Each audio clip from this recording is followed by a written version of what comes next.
Bismillahirrahmanirrahim. Jamaah Masjid Darul Ghufran. Assalamualaikum warahmatullahi wabarakatuh. Alhamdulillah, sekali lagi kita berjumpa dalam tafsir bertema episod yang ke-17 yang bertemakan rahsia mukjizat sujud. Sekali lagi mudah-mudahan semua dalam keadaan sihat walafiat. Allah Subhanahu wa taala berfirman dalam surah Ar-Ra'd ayat 15, A'udzu billahi minasyaitonir rajim. Walillahi yasjudu man fis samawati wal ardi taw'an wa karha wa dhilaluhum bil ghuduwi wal asal.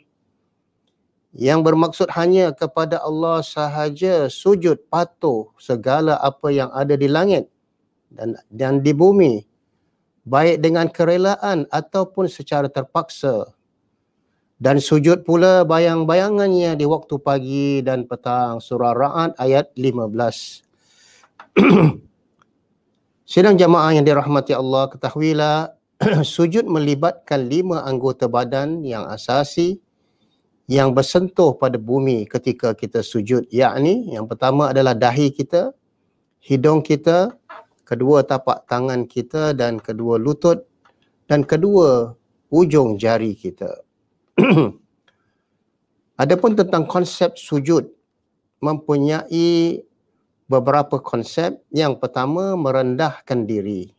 Ketika kita tunduk dan pasrah, 5 anggota menyentuh bumi, maknanya itu menunjukkan ciri-ciri seorang yang merendahkan diri, tunduk pasrah kepada Allah Rabbul Alamin dan memohon segala macam hajat kepada Allah, sekaligus mengikis sifat tercela, riak, sombong, samsing, tadabbur, mendongak langit dan lain-lain, wa iyazbillah min zalik. Ingatlah satu ketika dalam khutbah Ramadan Nabi SAW bersabda yang dimaksudkan, punggung kamu sudah berat menanggung dosa-dosa kalian. Ringankanlah beban kamu itu dengan memperbanyakkan sujud. Hendaklah kamu bersujud kepada Allah kerana sesungguhnya tidaklah kalian bersujud melainkan dengannya Allah mengangkat 1 darajat dan Allah menghapuskan 1 dosa kesalahan daripada kamu. Hadis riwayat Imam Muslim. Adapun dari sujud kesan psikologi, sujud membuat kita merasa rendah diri, hina, pasrah di hadapan Allah Rabbul Alamin, sekaligus mengikis sifat sombong, riak, takabbur dan sebagainya. Allah Subhanahu wa taala berfirman yang bermaksud, innas salata tanha 'anil fahsya'i wal munkar. Sesungguhnya salat itu mencegah perbuatan keji dan mungkar. Surah Al-Ankabut ayat 45. Dari sudut pandangan tasawuf pula, sujud adalah waktu di mana seorang hamba itu paling hampir dekat dengan penciptanya.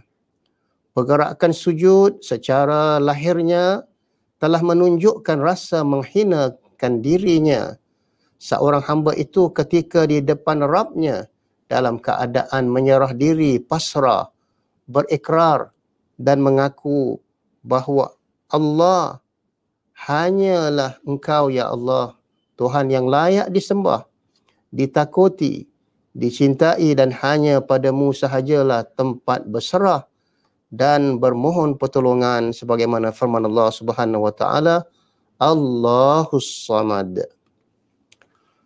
Seorang sahabat Nabi SAW, Huzaifah radhiyallahu anhu berkata bahwasanya Rasulullah SAW bersabda, yang maksudnya tiadalah keadaan seorang hamba, tiadalah keadaan seorang hamba yang paling disukai, dicintai oleh Allah daripada dia melihat hambanya itu dalam keadaan bersujud dengan meletakkan mukanya di atas tanah sebagai misal tunduk, pasrah dan rasa hina seorang hamba kepada Allah Subhanahu wa taala. Hadis riwayat Imam At-Tabrani. Begitu juga firman Allah Subhanahu wa taala dalam surah Sajadah ayat 15. Innama yu'minu bi ayatina alladhina idza dzukkiru biha kharru sujjadan wasabbahu bihamdi rabbihim wa hum la yastakbirun. Sesungguhnya orang-orang yang beriman dengan ayat-ayat kami ialah orang yang apabila diperingatkan dengan ayat-ayat kami, mereka menyungkur sujud dan bertasbih serta memuji Tuhan dan mereka tidak menyombong diri. Surah Sajadah ayat 15. Maka dari itu hikmah dan rahsia sujud. Sujud bererti seseorang itu telah meletakkan wajahnya di tempat yang paling rendah di atas bumi. Ini bermakna dia telah meletakkan seluruh dirinya di atas tanah. Mengingatkan dirinya terhadap punca asal kejadiannya manusia itu dari tanah. Dan mengembalikan dirinya juga kepada tanah. Inna lillahi wa inna ilaihi raji'un. Selanjutnya apabila dia telah sanggup meletakkan dahinya dan juga dirinya ke tempat yang hina, umpamanya seorang raja ataupun pembesar, maka tidak mungkin dia akan bersikap sombong lagi terhadap Allah yang menciptakannya, yang menciptakan dirinya daripada tanah itu. Maka setiap kali sujud sewajarnya seseorang itu senantiasa ia mengingati akan mati dan insaf dan ingin kembali kepada Allah.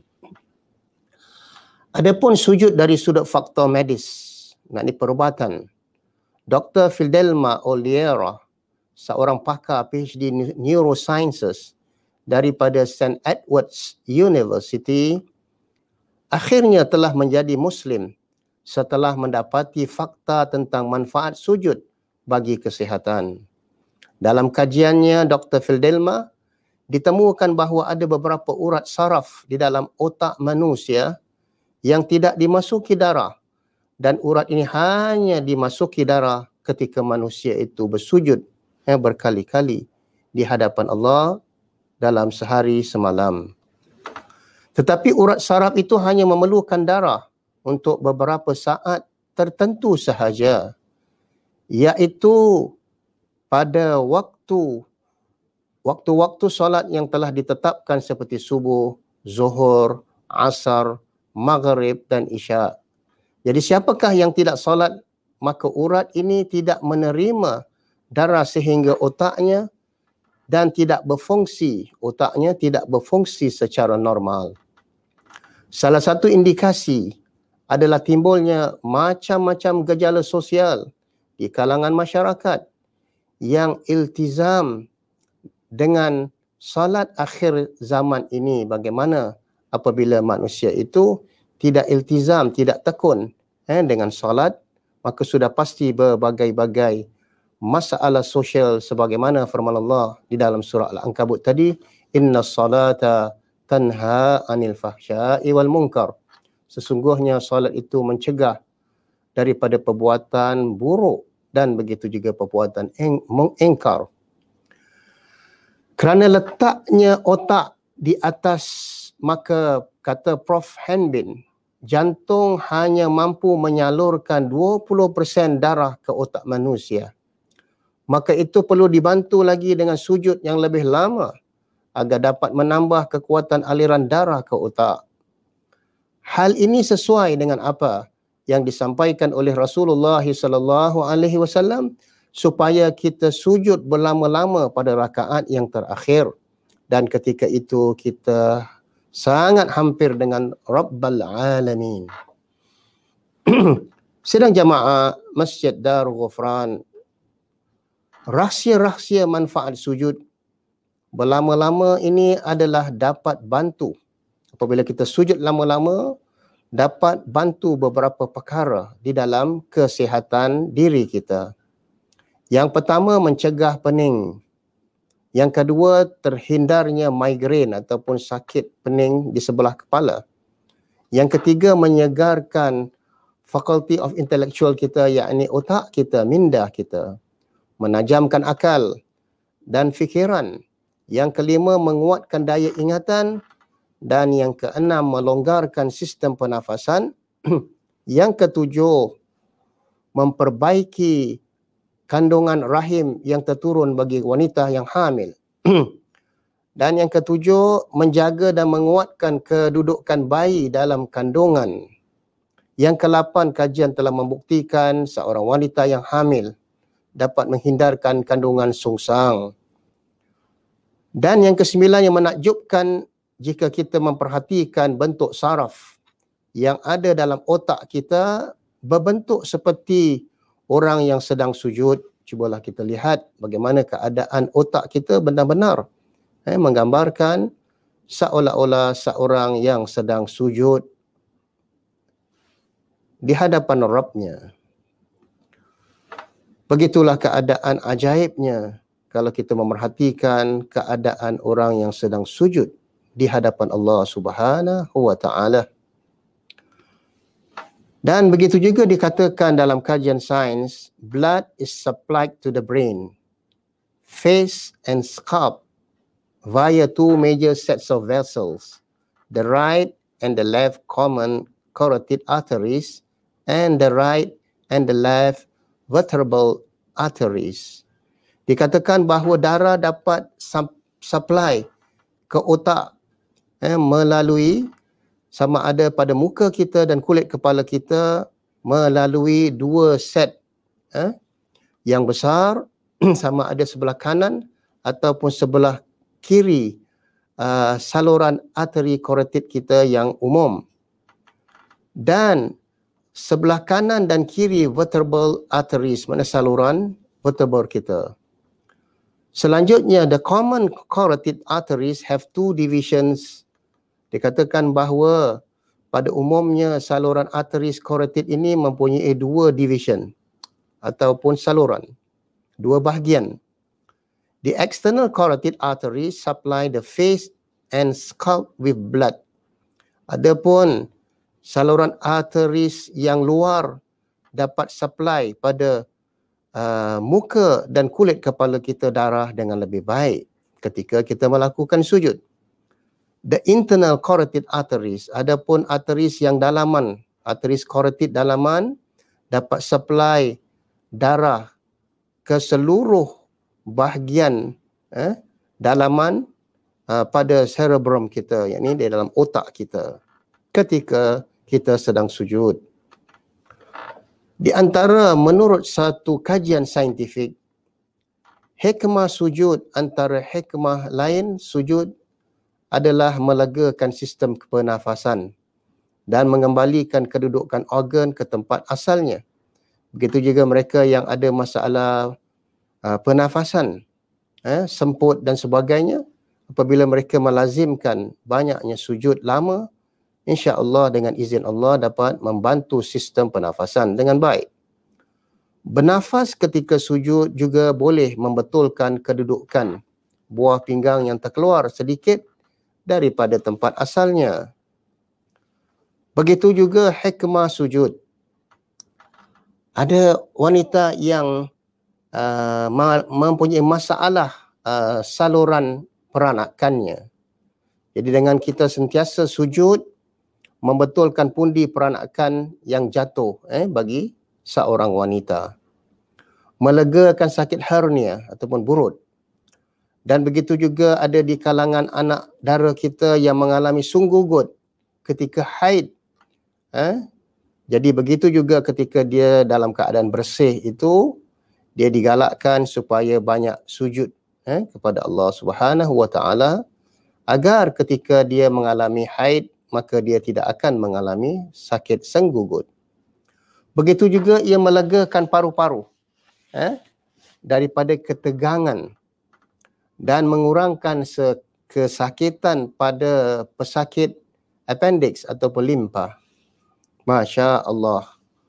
Begitulah keadaan jamaah rahimakumullah. Ini semua adalah sesuatu mukjizah dan hikmah yang jarang-jarang kita perhatikan. Begitu juga kedudukan sujud adalah baik untuk berehat dan mengimbangkan lingkungan bahagian belakang tubuh bagi mereka yang mengalami sakit pinggang ataupun sakit otot belakang dan meringankan bahagian pelvis. Begitulah keadaan kesan sujud daripada perubatan. Dari segi perubatan, kesan sujud yang lama akan menambahkan kekuatan aliran darah ke otak yang cukup, yang boleh mengelakkan pening kepala ataupun migrain dan menyegarkan otak serta menajamkan akal fikiran sekaligus menguatkan mentaliti seseorang Muslim insya-Allah Ta'ala. Begitu juga hadirin hadirat muslimin muslimat sidang jamaah yang dirahmati Allah. Menurut kajian saintifik terdapat beberapa urat saraf di dalam otak manusia yang tidak dimasuki darah, sedangkan setiap inci otak manusia memerlukan darah yang cukup untuk berfungsi secara normal dan begitu juga sempurna. Begitu juga bagi mereka yang ada darah beku atau blood clot di daerah otaknya, apabila dia melazimkan sujud lama, insya-Allah ia dapat membantu untuk mencairkan dan dapat menyalurkan ataupun peraliran darah pada otaknya dengan baik, ataupun dipanggil blood circulation, peraliran darah yang baik. Begitu juga hadis yang walaupun hadis ini lemah, dikatakan bahawa di sana ada 7 kalimat sabda Nabi SAW yang bermaksud barang siapa yang hafal 7 kalimat ini, maka dari itu kita sangat-sangat digalakkan setiap perbuatan kita, gerak-geri kita dan apa sahaja, kita senantiasa bermula dengan Bismillahirrahmanirrahim, sebagaimana yang telah kita ambil dalam tafsir surah Al-Fatihah. Setelah kita bermula dengan basmalah, apabila setelah itu diikuti dengan Alhamdulillahirrabbilalamin, pada tiap-tiap kali kita selesai melakukan sesuatu perkara dengan izin Allah Subhanahu wa taala. Dan selanjutnya kita mengamalkan astaghfirullah jika lidah kita terselit perkataan yang tidak patut. Dan seterusnya la haula wala quwwata illa billahil aliyyul azim. Dan seterusnya, mudah-mudahan inilah dapat membantu kita memberi ketenangan. Begitu juga ketika kita bangun di tengah-tengah malam melakukan salat qiyamul lail. Allah Subhanahu wa taala berpesan di dalam surah Al-Muzammil, a'udzu billahi minasyaitonir rajim. Ya ayyuhal muzammil qumil laila illa qalila nisfahu aw inqus minhu qalila aw zid alaihi warattilil qur'ana tartila. Wahai orang yang berselimut, wahai orang yang berkemul, bangunlah daripada malam itu walaupun sedikit, sama ada 1/2 malam ataupun 2/3 malam ataupun 3/4 malam. Ketika itu kita berdoa pada 1/3 malam terakhir bagaikan anak panah yang meleset hebat dan tepat pada sasarannya. Dan dalam hadis riwayat Imam Muslim yang bermaksud di malam hari terdapat suatu malam yang tidak seseorang Muslim itu memanjatkan doa kepada Allah, Ya Rab, yang berkaitan dengan dunia ataupun akhiratnya, bertepatan dengan dikatakan sa'atul ijabah, yakni waktu yang bertepatan, melainkan Allah akan memberikan apa yang ia minta. Hal ini berlaku setiap malam ketika Allah turun ke langit dunia dan ditanya, hal min sa'ilin, hal min ta'ibin, adakah sesiapa yang mau meminta, adakah siapa yang mau beristighfar dan bertaubat, pasti akan aku perkenankan segala permintaannya dan hajat-hajatnya. Begitulah keadaan sidang jamaah Masjid Darul Ghufran. Seperti yang umum diketahui, kebanyakan otot ataupun muscle dan sendi manusia yang bergerak ketika seseorang itu mendirikan salat. Oleh itu umat Islam beruntung kerana dapat menjadikan salat sebagai salah satu senaman harian yang ringan. Apabila tubuh manusia rasa bertenaga, ia akan meningkatkan lagi kecerdasan otak untuk berfikir dan melakukan kerja-kerja yang baik yang dapat menyumbang ke arah masyarakat dan akhirnya dapat menghasilkan pemikiran yang positif. Itulah di antaranya hikmah salat, hikmah sujud. Dan Allah SWT sentiasa berfirman di dalam surah Al-Mu'minun, qad aflahal mu'minun alladhina hum fi salatihim khashi'un. Telah berjayalah orang-orang mukmin di mana dia itu khusyuk di dalam salatnya.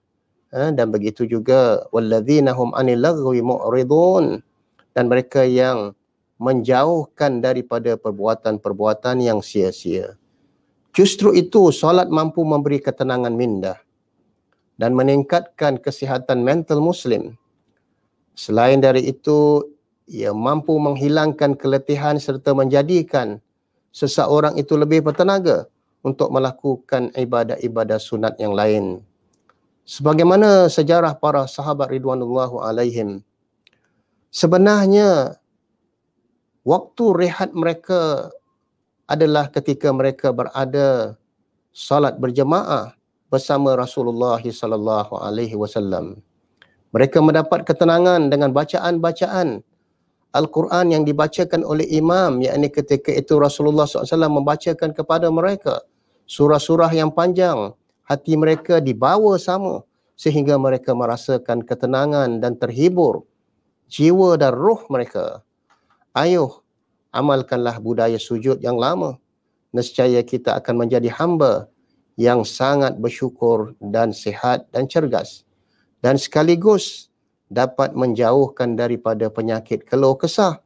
Sebagaimana firman Allah Subhanahu wa taala di dalam surah Al-Ma'arij, innal insana khuliqa halu'a idza massahu syarru jazu'a wa idza massahu al-khairu manu'a illa al-musallin alladzina hum ala salatihim daimun. Sesungguhnya manusia itu diciptakan dalam keadaan keluh kesah, dan apabila ia ditimpa kepayahan, kesusahan, ia bertambah keluh kesah dan kikir. Wa idza massahul khairu manu'a, sebaliknya apabila ia mendapat kebahagiaan, kebaikan, ia bertambah kikir dan berpaling daripada Allah Subhanahu wa taala. Kecuali illal musallin, kecuali orang-orang yang mendirikan salat dan tekun fi salatihim daimun, iltizam dengan salat 5 waktu. Dia akan dapat ketenangan dan jauh daripada penyakit keluh kesah, stres, ketenangan, maknanya depression, dan begitu juga mereka yang mengalami jiwa yang tidak tenteram, dan begitu juga Alzheimer. Maka mudah-mudahan insya-Allah, walaupun kita pada awalnya solat sentiasa untuk mengharapkan keredaan Allah Subhanahu wa taala, bukan semata-mata untuk mendapatkan kesan-kesan kesihatan di sebaliknya, namun itu datang dengan secara tiba-tiba tanpa kita sedari. Wallahu a'lam bisawab. Aqulu qawli hadha wa astaghfirullah li wa lakum wa li jami' muslimin. A'udzu billahi minasyaitonir rajim. Wal 'asri innal insana lafi khusr illa alladhina amanu wa 'amilus solihat. Subhanakallahumma wa bihamdika asyhadu an la ilaha illa anta astaghfiruka wa atubu ilaik. Wassalamualaikum warahmatullahi wabarakatuh. Allahumma inni